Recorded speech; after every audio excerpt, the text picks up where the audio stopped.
Alam mo ba kung bakit may mga lalaking kahit hindi naman sobrang gwapo, hindi mayaman, at hindi sikat, pero parang laging nasa isip ng babaeng gusto nila?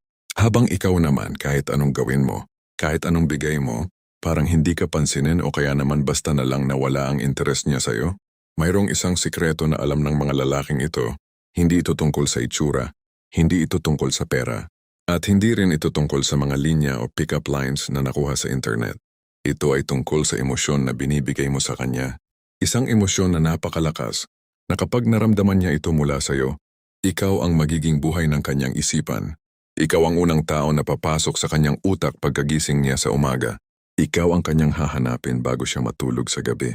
Ngayon, bago ka mag-assume na ito ay tungkol sa pagiging mayabang o sa panloloko, tigilan mo na yan. Ang emosyong ito ay mas malalim kaysa doon. Ito ay batay sa mga prinsipyo ng Stoicism, isang filosofiya na nagturo sa atin kung paano maging tunay na lalaki, hindi yung desperado, hindi yung plastic, kundi yung lalaking alam ang kanyang halaga at hindi umaasa ng pagmamahal mula sa iba para maging masaya. Obvious mga Estoico tulad ni Marcus Aurelius, Epictetus, at Seneca ay nagturo na ang tunay na kapangyarihan ay nagmumula sa loob. At kapag natutunan mo kung paano gamitin ang kapangyarihang ito sa tamang paraan, hindi ka na kailanman mangungulila o magmamakaawa para sa atensyon ng sinumang babae. Kaya kung handa ka nang malaman ang sikretong ito, makinig ka ng mabuti. Dahil ang aral na ito ay maaaring magbago ng iyong buhay pag-ibig magpakailanman. Bago natin simulan, nais kong magpasalamat sa mga loyal kong subscribers sa patuloy na pagsuporta sa aking channel. Kayo ang inspirasyon ko sa paggawa ng mga bagong content. Kung bago ka sa channel ko, comment mo na kung taga saan ka. Tingnan natin ang katotohanan. Karamihan sa mga lalaki ngayon ay nabubuhay sa isang malaking kasinungalingan. Sinasabi sa kanila na para magustuhan sila ng babae, kailangan nilang maging sobrang sweet. Palaging nagte-text, laging nandoon, laging available. Sobrang generous, nagbibigay ng kung ano-ano. Nagtitipid para sa kanya, gumagastos kahit kulang na sa sarili. Sobrang understanding, pumapayag sa lahat ng gusto niya, kahit ikaw na yung nakakaranas ng kawalang respeto. At alam mo kung ano ang nangyayari sa mga lalaking ito? Nagiging bato sila. Oo, nagiging bato. Invisible, walang kwenta sa mata ng babaeng gusto nila. Bakit? Dahil sa pagiging sobrang available na wala ang mystery, sa pagiging sobrang generous na wala ang challenge, sa pagiging sobrang understanding na wala ang respeto. Tignan mo ang mga sitwasyon na ito at baka makita mo ang sarili mo. Number 1, ang laging available. Mayroong lalaking laging nandoon para sa kanyang crush. Text niya ng umaga, "Good morning." Text niya ng tanghali, "Kumain ka na ba?" Text niya ng gabi, "Sweet dreams." Kahit busy siya sa trabaho, kahit pagod siya, palagi niyang inuuna ang babae. Ano ang nangyari? Sa simula okay lang. Ngunit pagkatapos ng ilang linggo, unti-unti nang lumamig ang babae. Hindi na siya masyadong nagre-reply. Nag-scene lang. At kapag may ibang lalaking nag-invite sa kanya, doon siya pumunta. Bakit? Dahil alam niyang lagi naman itong lalaki nandyan. Wala nang excitement. Wala nang challenge. Number 2, ang nagbibigay ng lahat. May lalaking nagmamahal ng todo. Binibilhan niya ng regalo ang kanyang girlfriend kahit walang okasyon. Libre niya lahat. Kain, sine, shopping. Kahit mangutang pa siya, basta lang masaya ang babae. Ano ang nangyari? Sa una masaya ang babae. Pero pagkatapos ng ilang buwan parang nawala na ang saya. Bakit? Dahil nawala na ang value ng bawat bagay na binibigay. Kapag lahat ay libre, walang halaga. At kapag nawala na ang halaga, nawala na rin ang respeto. Number 3, ang sobrang understanding. Merong lalaking sobrang bait. Kahit na hindi na siya priority ng babae, okay lang sa kanya. Kahit na pina-priority ng babae ang mga kaibigan o ibang lalaki, hindi siya nagreklamo. Kahit na paminsan-minsan na lang sila mag-usap, hinihintay niya pa rin. Ano ang nangyari? Naging doormat siya. Naging backup plan. Naging kapag wala ng iba siya na lang. At sa huli, iniwan din siya. Bakit? Dahil sino ba ang magre-respeto sa taong hindi nagre-respeto sa sarili? Ito ang problema ng karamihan sa mga lalaki ngayon. Akala nila sa pagiging mabait, sa pagiging generous, sa pagiging understanding, makukuha nila ang puso ng babae. Pero mali. Dahil ang tunay na attraction ay hindi nabubuo sa comfort. Ang tunay na attraction ay nabubuo sa tension, sa challenge, sa mystery. At ito ang hindi nila naiintindihan. Ang babae ay hindi nahuhulog sa lalaking palaging nandoon. Siya ay nahuhulog sa lalaking may sariling buhay, may sariling direksyon, at hindi umiikot ang mundo sa kanya. Kaya kung ikaw ay isa sa mga lalaking ito, marinig mo ang katotohanan, hindi ka kawawa. Ikaw ay responsable sa iyong sitwasyon dahil sa pagiging desperado, nawala ang iyong halaga. Sa pagiging needy, nawala ang iyong kapangyarihan. Pero huwag kang mag-alala dahil mayroong solusyon. At ito ay nagsisimula sa pag-unawa sa isang simpleng katotohanan na itinuro ng Stoicism. Ang iyong halaga ay hindi depende sa ibang tao. Ang iyong halaga ay nagmumula sa iyong sarili. Ngayon alam mo na ang problema.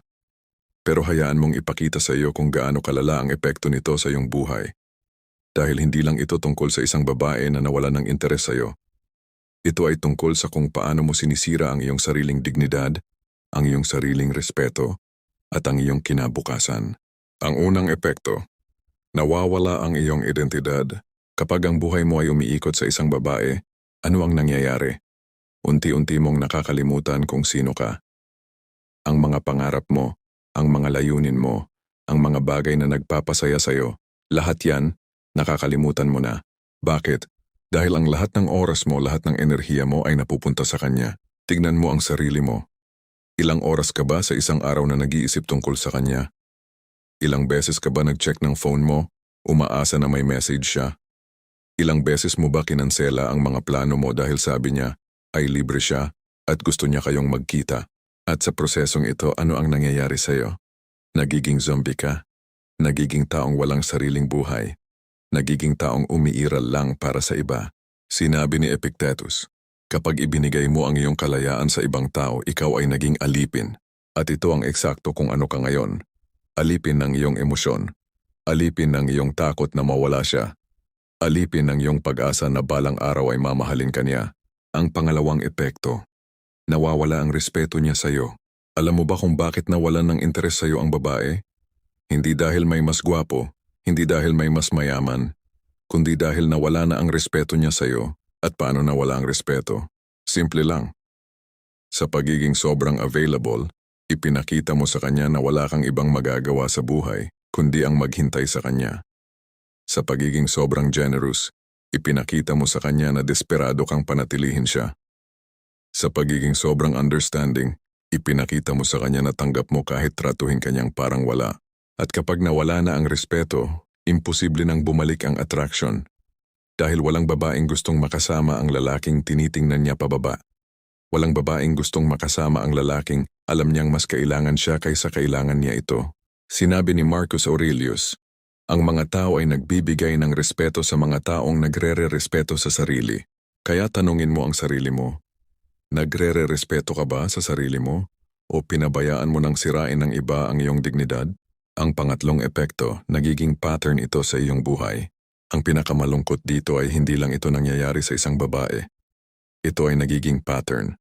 Dahil kapag hindi mo naayos ang iyong mindset, ang parehong problema ay magaganap sa susunod na babae at sa susunod pa. Tignan mo ang iyong nakaraan. Ilang beses ka na bang nasaktan? Ilang beses ka na bang ginamit? Ilang beses ka na bang naging backup plan? At sa bawat beses na ito, ano ang ginawa mo? Sisihin ang babae? Sabihin na lahat ng babae ay pareho? Hindi.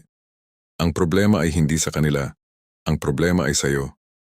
Dahil hindi mo pa natututunan ang pinakaimportanteng aral.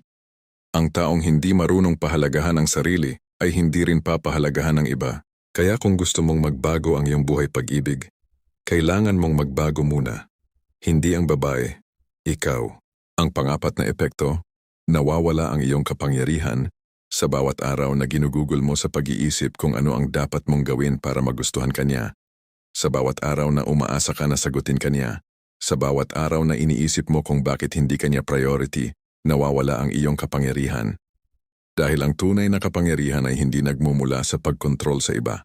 Ang tunay na kapangyarihan ay nagmumula sa pagkontrol sa sarili. At kapag ikaw ay desperado, kapag ikaw ay needy, kapag ikaw ay umaasa, wala ka ng kontrol. Ang babae ang may kontrol. Siya ang nagdidikta kung kailan kayo mag-uusap. Siya ang nagdidikta kung saan kayo pupunta. Siya ang nagdidikta kung paano ka makakaramdam. At ito ang pinakamalaking pagkatalo, ang pagkawala ng kontrol sa iyong sariling buhay. Sinabi ni Seneca, ang taong kontrolado ng kanyang mga emosyon ay alipin. Ang taong kumukontrol sa kanyang mga emosyon ay hari. Kaya tanungin mo ang sarili mo, hari ka ba o alipin? Ngayon, handa ka na bang malaman ang solusyon? Handa ka na bang malaman kung paano ka magiging lalaking hindi makakalimutan ng babae? Kung paano ka magiging lalaking laging nasa isip niya? Kahit hindi mo siya iniisip? Ang sagot ay simple pero malalim. At ito ay batay sa isang prinsipyo ng Stoicism na tinatawag na emotional independence o ang kalayaan sa emosyon. Ano ang emotional independence? Ito ay ang kakayahang maging masaya, maging kumpletong tao, at maging malakas kahit walang ibang tao sa iyong buhay. Ito ay ang pag-unawa na ang iyong halaga, ang iyong kasiyahan, at ang iyong kapayapaan ay hindi depende sa sino mang babae, kundi depende sa iyong sarili. At kapag natutunan mo ito, isang kahangahangang bagay ang mangyayari. Ang mga babae ay magsisimulang mahabol ka. Bakit? Dahil sa mundo kung saan halos lahat ng lalaki ay desperado, needy at umaasa, ikaw ay magiging bihira. Ikaw ay magiging lalaking hindi nila makuha. Ikaw ay magiging lalaking hindi nila makontrol. At ito ang pinakamalakas na attraction na maaari mong ibigay. Ngunit paano mo ito magagawa? Narito ang mga hakbang batay sa mga turo ng Stoicism. Number 1. Itigil ang paghabol. Ang unang bagay na kailangan mong gawin ay ang itigil ang paghabol. O narinig mo ng tama. Itigil mo na. Tigilan mo na ang walang tigil na pag-text. Tigilan mo na ang pagsusumikap na maging interesante sa kanya. Tigilan mo na ang lahat ng ginagawa mo na parang umiiyak na. Piliin mo ako.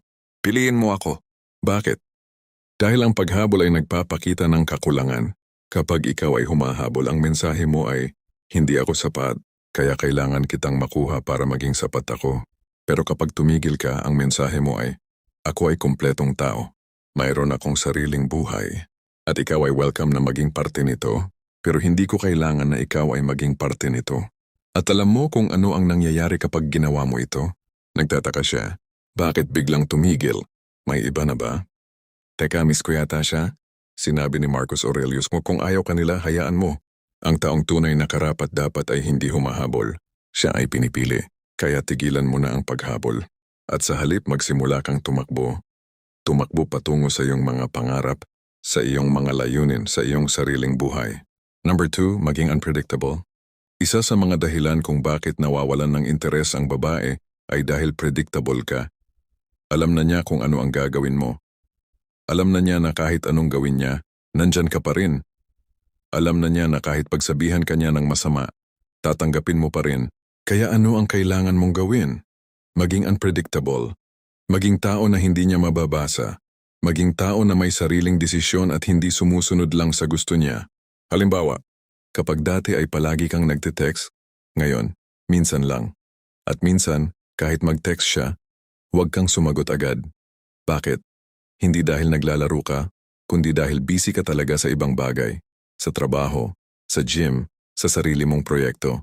Kapag dati ay pumapayag ka sa lahat ng gusto niya, ngayon magsabi ka ng hindi. Halimbawa sabi niya, libre ka ba ngayong weekend? Sabi mo, may plano na ako. Tapos, walang explanation, walang paliwanag kung ano ang plano. Hayaan mo siyang mag-isip. Kapag dati ay ikaw ang laging nag-i-initiate ng usap, ngayon, hayaan mo siyang mag-initiate. At kapag hindi siya nag-initiate, okay lang. Ibig sabihin, hindi siya interested. At okay lang yon. Dahil ikaw ay hindi nag-e-exist para sa kanya. Ikaw ay may sariling buhay. Ang epekto nito, maguguluhan siya. Mag-iisip siya. Ano nangyari sa kanya? Bakit parang iba na siya? May gusto na ba siyang iba? At sa pag-iisip na ito, dahan-dahan kang bumabalik sa isip niya. Dahil ang isang bagay na hindi mo nakukuha ay ang bagay na mas gusto mo. Number 3, ilagay ang sarili mo sa priority. Ito ang pinakamahalagang aral ng Stoicism. Ikaw ang dapat mong i-priority, hindi siya. Ang ibig sabihin nito, ang iyong oras, ang iyong enerhiya, ang iyong atensyon, lahat yan dapat napupunta sa pagiging mas mahusay na tao. Hindi sa pag-impress sa kanya. Tanungin mo ang sarili mo. Kailan ka huling nag-gym dahil gusto mong maging healthy? Hindi dahil gusto mong magustuhan kanya? Kailan ka huling nag-aral ng bagong skill dahil gusto mong umunlad? Hindi dahil gusto mong maging interesante sa kanya? Kailan ka huling gumawa ng para sa sarili mo? Hindi para sa kanya. Kapag nilagay mo ang sarili mo sa priority, isang kahangahangang bagay ang mangyayari. Una, magiging mas masaya ka dahil ang kasiyahan mo ay hindi na depende sa kanya. Pangalawa, magiging mas attractive ka dahil walang mas attractive kaysa sa taong may direksyon sa buhay. Sinabi ni Epictetus, ang taong nag-iinvest sa sarili ay hindi kailanman maghihirap dahil ang sarili ay ang tanging bagay na hindi maaaring kunin ng iba. Kaya magsimula ngayon, pumunta sa gym, magsulat ng libro, magtayo ng negosyo, mag-aral ng bagong wika, gumawa ng kahit ano na magpapahusay sa'yo. At habang ginagawa mo ito, ang babae ay manunood. At habang siya ay nanonood, siya ay mag-iisip, bakit hindi niya ako priority? Dapat ako ang priority niya. At dito ka nanalo. Dahil hindi mo siya hinusgahan. Hindi mo siya pinilit. Kusa siyang bumalik dahil nakita niya na may halaga ka.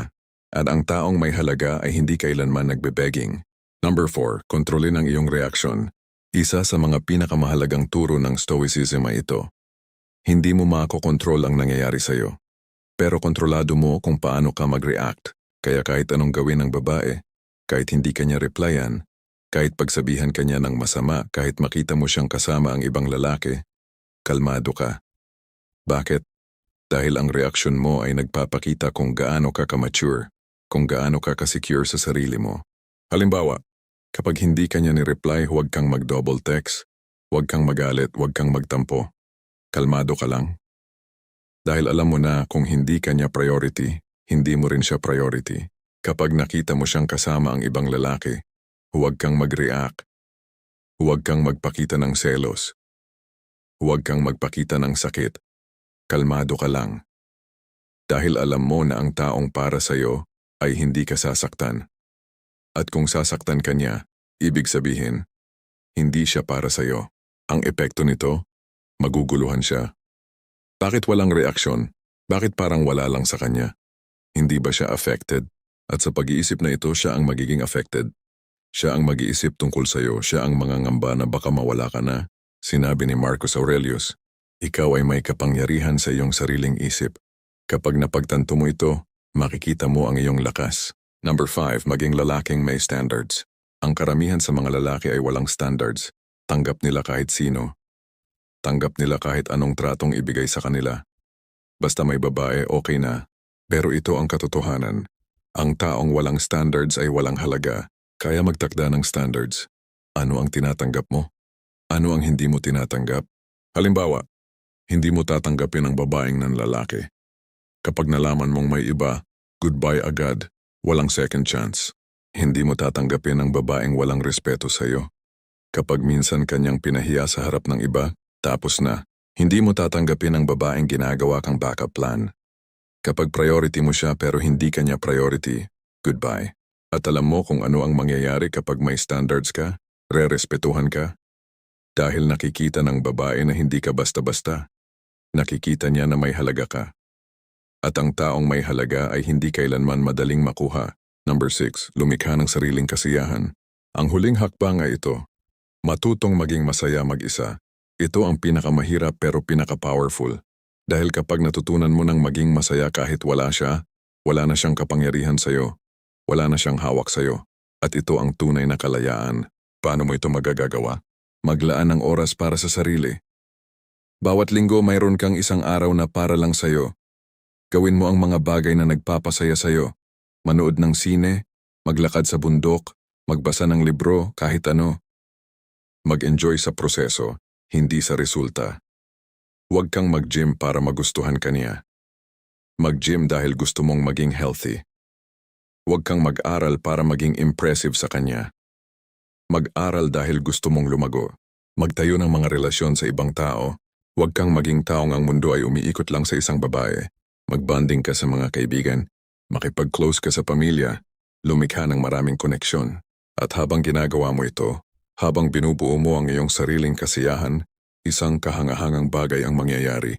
Ang babae ay makikita na masaya ka kahit wala siya. At ito ang makakapagpaloko sa kanya ng husto. Dahil sa mundo kung saan halos lahat ng lalaki ay malungkot kapag wala sila, ikaw ay magiging bihira. Sinabi ni Seneca, ang tunay na yaman ay ang pagkakaroon ng kaunti na pangangailangan. At ito ang totoo, kapag kaunti lang ang kailangan, Kapag hindi mo kailangan ng babae, para maging masaya, ikaw ay tunay na mayaman. At ang tunay na mayaman ay hindi kailanman nangangailangan. Kaya ngayon tanungin mo ang sarili mo, sino ka? Ikaw ba ang lalaking laging umaasa? Ang lalaking laging naghihintay? Ang lalaking ginagawa ang lahat para lang mapansin?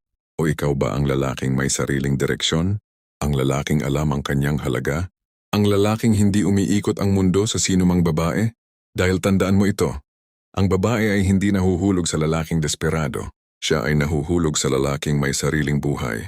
At ito ang sikreto na sinasabi ko sa iyo mula simula. Ang emosyon na magpapabaliw sa kanya, kakaisip sa iyo ay hindi love or attraction sa simula. Ito ay anxiety ng pagkawala. Kapag nakita niya na mayroon kang sariling mundo, na hindi ka umiikot sa kanya, na hindi mo siya kailangan, siya ay mangangamba. Siya ay mag-iisip, baka mawala siya. Baka makahanap siya ng iba. Baka hindi na ako ang priority niya. At kung sa pangangamba na ito, siya ay magsisimulang maghabol. Siya ang magte-text. Siya ang mag-i-invite. Siya ang magpapakita ng effort. At ito ang tunay na kapangyarihan. Hindi yung ikaw ang humahabol, kundi yung ikaw ang hinahabol. Ngunit tandaan, hindi ito laro. Hindi ito tungkol sa pagloloko. Ito ay tungkol sa pagtuklas ng iyong tunay na halaga. Ito ay tungkol sa pagiging tunay na lalaki. Lalaking hindi umasa sa iba para maging masaya. Lalaking kontrolado ang sarili. Lalaking may direksyon sa buhay. Kaya magsimula ngayon. Hindi bukas. Hindi mamaya. Ngayon, itigil mo na ang paghabol. Simulan mo ng patakbuhin ang iyong sariling buhay. I-invest mo ang oras mo sa sarili. Magtakda ng standards. Maging unpredictable. Maging lalaking may halaga. At habang ginagawa mo ito, panoorin mo kung paano magbabago ang lahat. Panoorin mo kung paano ang babae na dati ay hindi ka pinapansin ay biglang magiging interesado. Panoorin mo kung paano ang babae na dati ay cold sa'yo ay biglang magiging clingy. Panoorin mo kung paano ikaw ang magiging lalaking hindi niya makakalimutan. Dahil sa huli ang pinakamalakas na kapangyarihan na mayroon ka ay hindi ang kakayahang kontrolin siya. Ang pinakamalakas na kapangyarihan na mayroon ka ay ang kakayahang kontrolin ang sarili mo. At kapag natutunan mo ito, hindi ka lang magiging lalaking mababaliw siya kakaisip sa'yo. Ikaw ay magiging lalaking tunay na libre. Libre mula sa pangangailangan. Libre mula sa desperasyon. Libre mula sa pagdurusa. At ito ang tunay na layunin ng Stoicism. Hindi lang para makuha ang babae, kundi para maging tunay na lalaki. Kaya simulan mo ngayon dahil ang buhay mo ay naghihintay. At ang babaeng para sa'yo, ang babaeng tunay na karapat-dapat, ay naghihintay din. Pero hindi siya naghihintay sa lalaking desperado. Siya ay naghihintay sa lalaking katulad mo. Lalaking may halaga. Lalaking may direksyon. Lalaking hindi takot mawala dahil alam niya na ang sarili niya ay sapat na. Kaya ako, ikaw ay sapat na. Ngayon, panahon na para ipakita mo yan sa mundo. Mabuhay ang Stoicism. Mabuhay ang tunay na lalaki. Mabuhay ka. Maraming salamat sa panonood.